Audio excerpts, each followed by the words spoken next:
Tere tulemast vaatama Statistikaameti palgaandmete infotundi.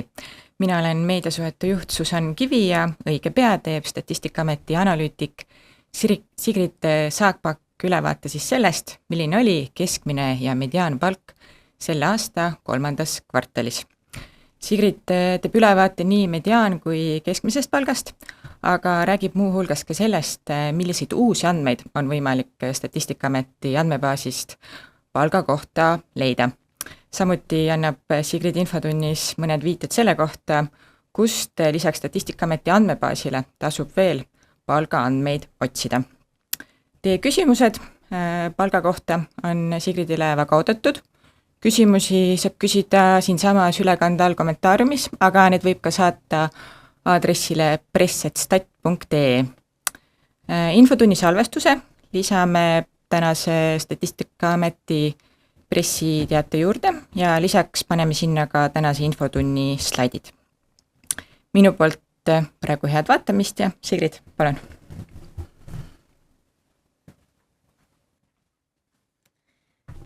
Tere hommikust ka minu poolt. Mina olen siis Sigrid ja räägin keskmisest palgast ja kõige värskematest andmetest, mis siis pärinevad 2025. aasta 3. kvartalist.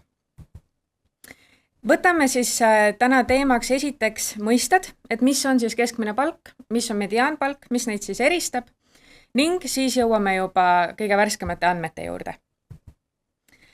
Keskmise palga arvutamisel liidame me siis kokku kõik töötegemise eest välja makstud tasud ning jagame selle siis palgasaajate arvuga. Info töötasude kohta saame me Maksu- ja Tolliameti tulu- ja sotsiaalmaksu deklaratsioonidelt ning võtame arvesse siis ka töötatud päevade arvu ning töökoormust ja selle info saame me siis töötamise registrist.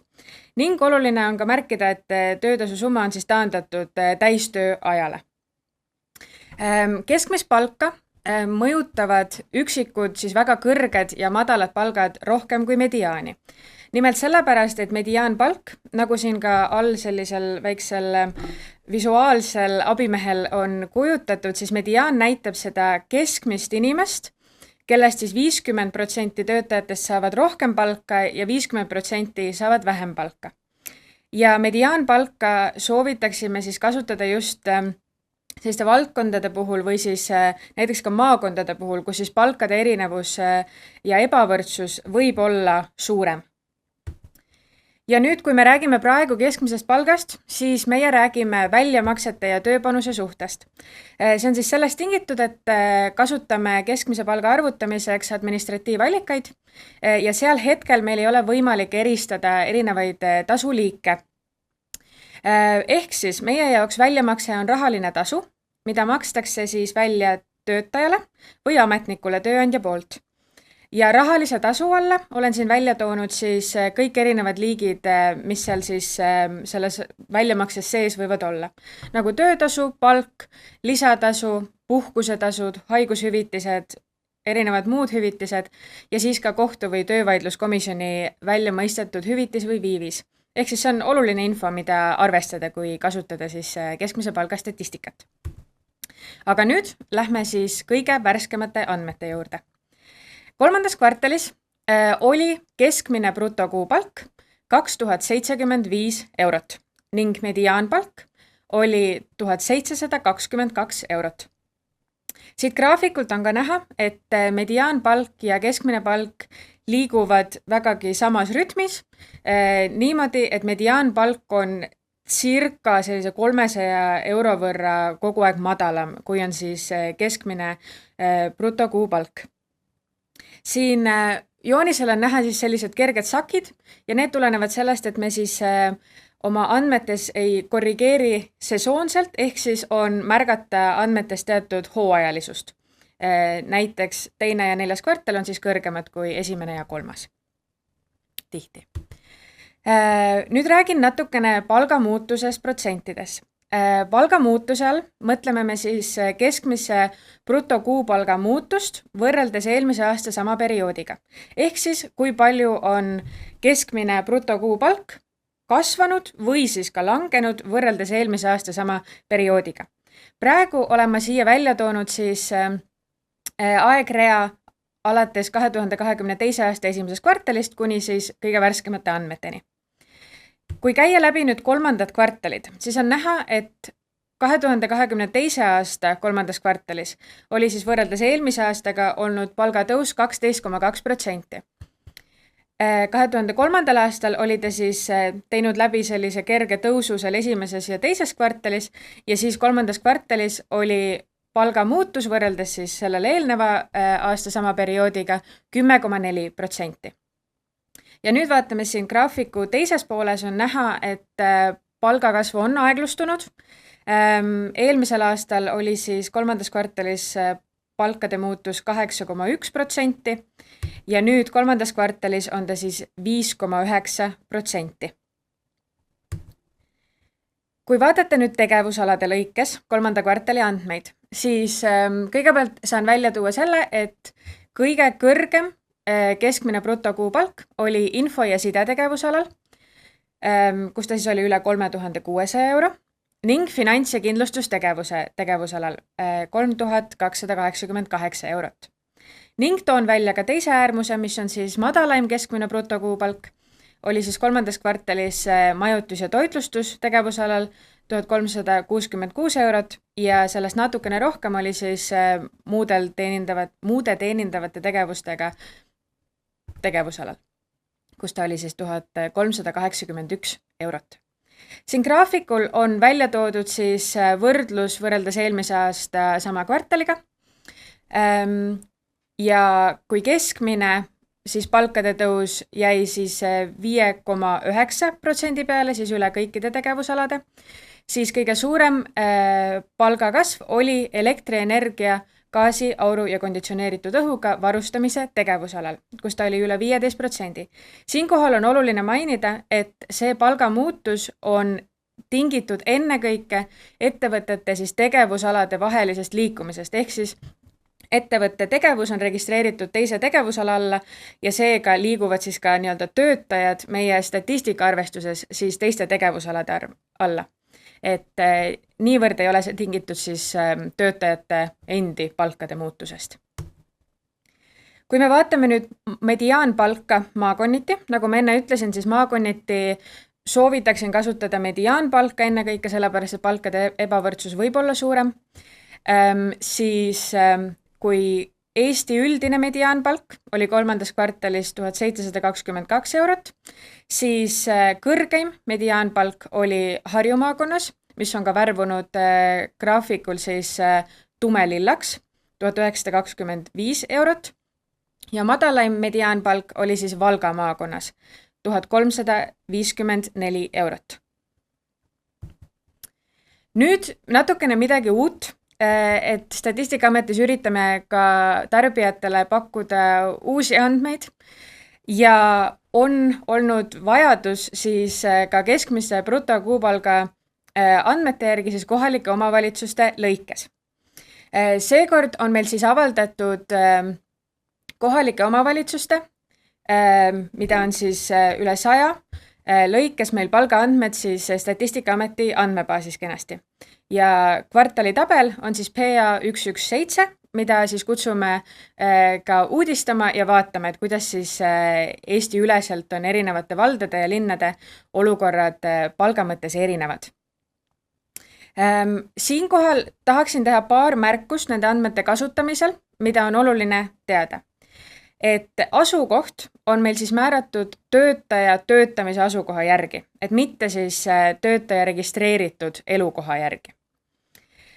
Samuti on oluline teada, et üldiselt mida vähem on siis töötajaid erinevates omavalitsustes või üleüldiselt erinevates lõigetes, nagu ka näiteks erinevates ametirühmades, siis seda enam peab arvestama sellega, et ühele töötajale siis tööandja poolt tehtud väljamaksed mõjutavad tulemust rohkem kui siis näiteks suuremates omavalitsustes nagu Tallinn.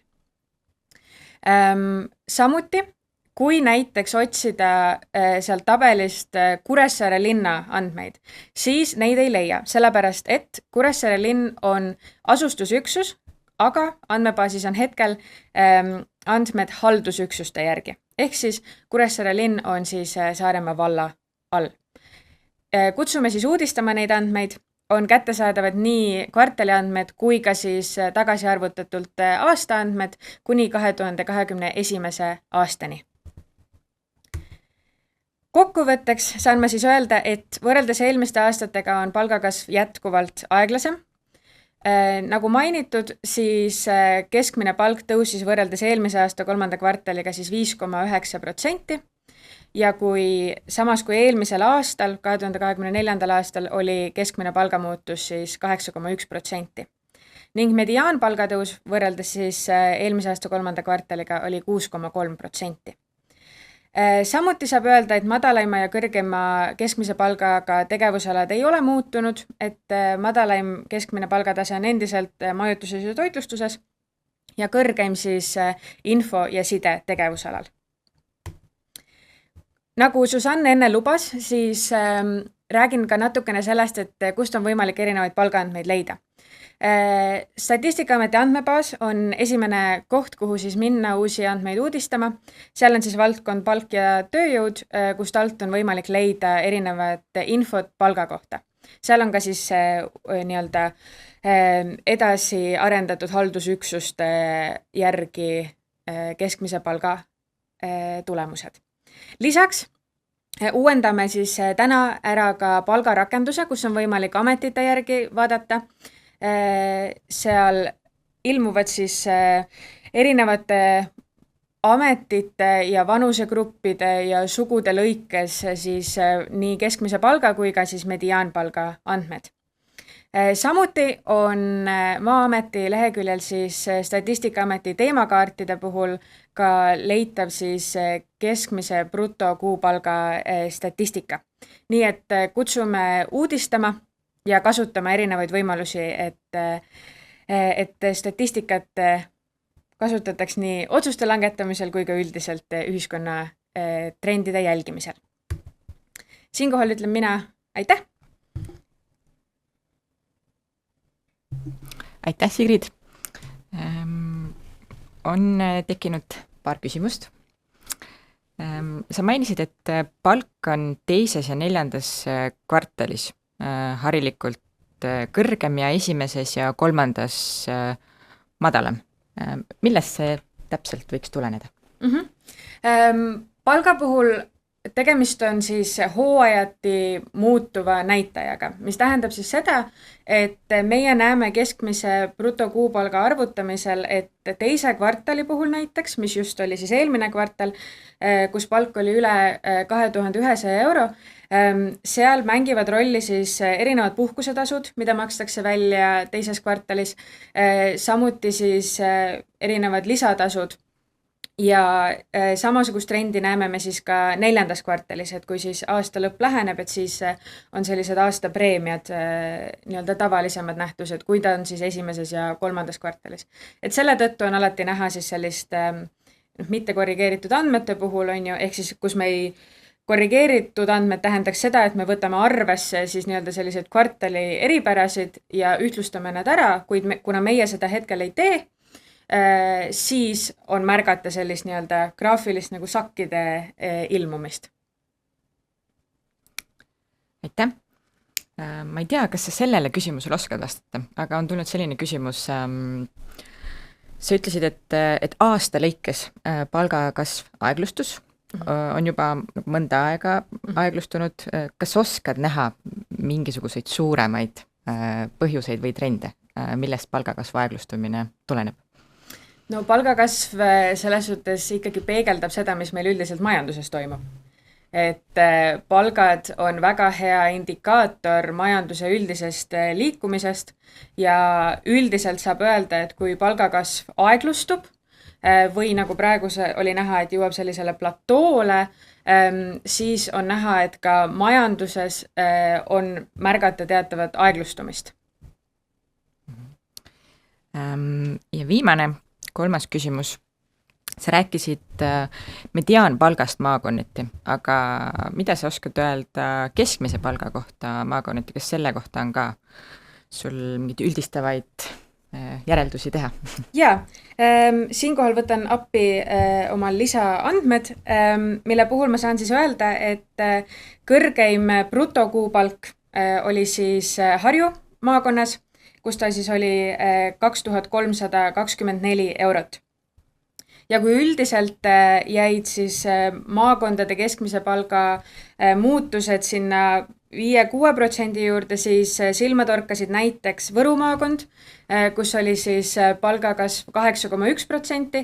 Siinkohal on see paljuski tingitud ka nii-öelda baasiefektist, mis siis tähendab seda, et kuna eelmise aasta 3. kvartalis oli Võru maakonnas kõige madalam palgakasv, et siis sellel aastal on nagu toimunud selline nii-öelda tasa tegemine, ütleme nii, vot.